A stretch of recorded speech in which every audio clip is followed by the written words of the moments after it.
Last October 2024, we uploaded a Cebu vlog. Here is the part 2.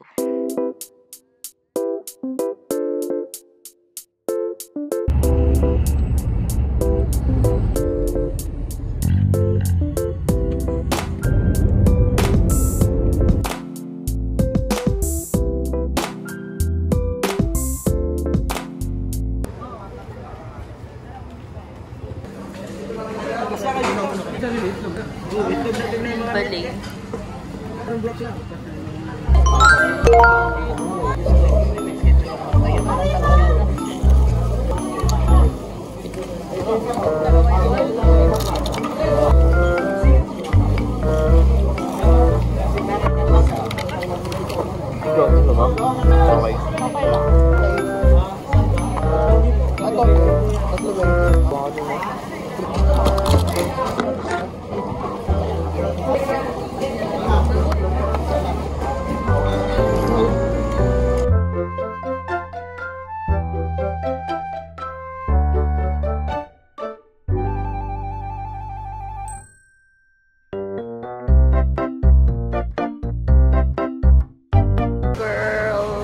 Dried mango.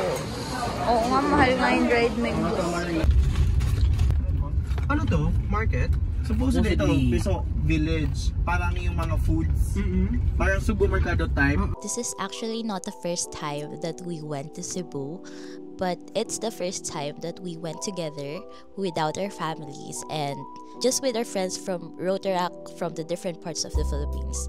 It was an amazing experience to be able to hang out with these people. We learned a lot and enjoyed a lot during our trip. I don't know what to say. I love Cebu, guys. We love Cebu and we can't wait to go back this year, 2025.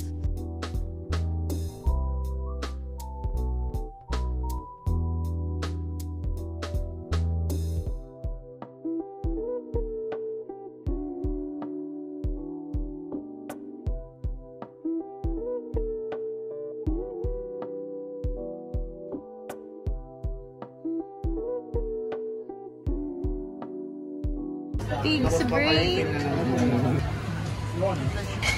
Master Chef logo. Master Chef. Hindi kumukulo ito lang.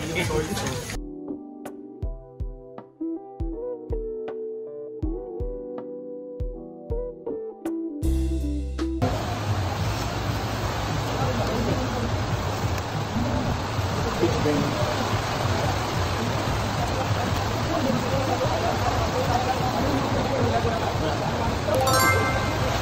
Sarap.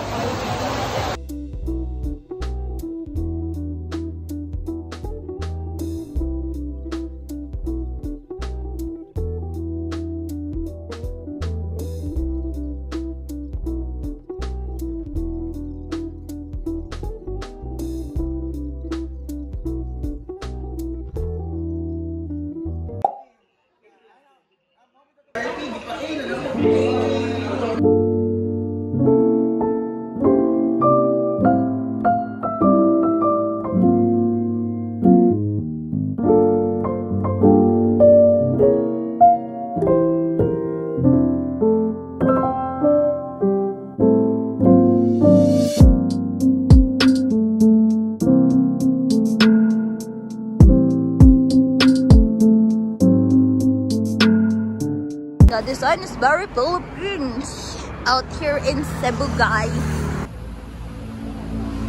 There's a dog.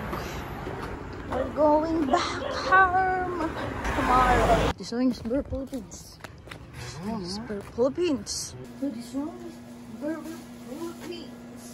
Parang makaigod akong sabaw.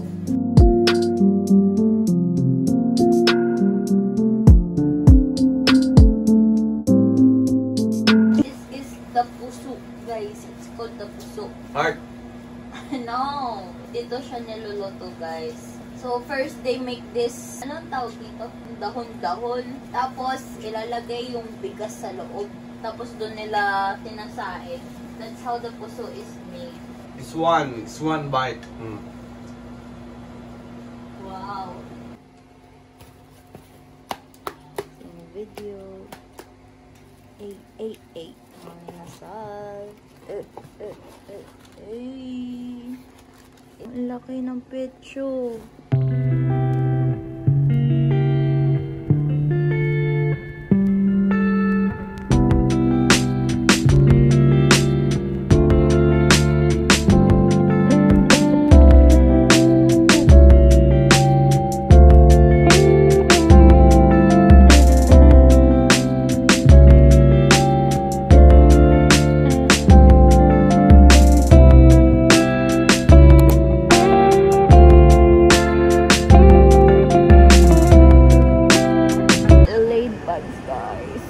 Laid bags. Invisible daw bags. Here guys. Invisible bags. Bags are here. Ribbon. Yay! Mga flights. Ang lakas kasi ng ulan kanina dito, bumaha nga sa amin, sa kanyo. Mga isang oras din siguro. Tapos ang lakas, parang biglang buhos.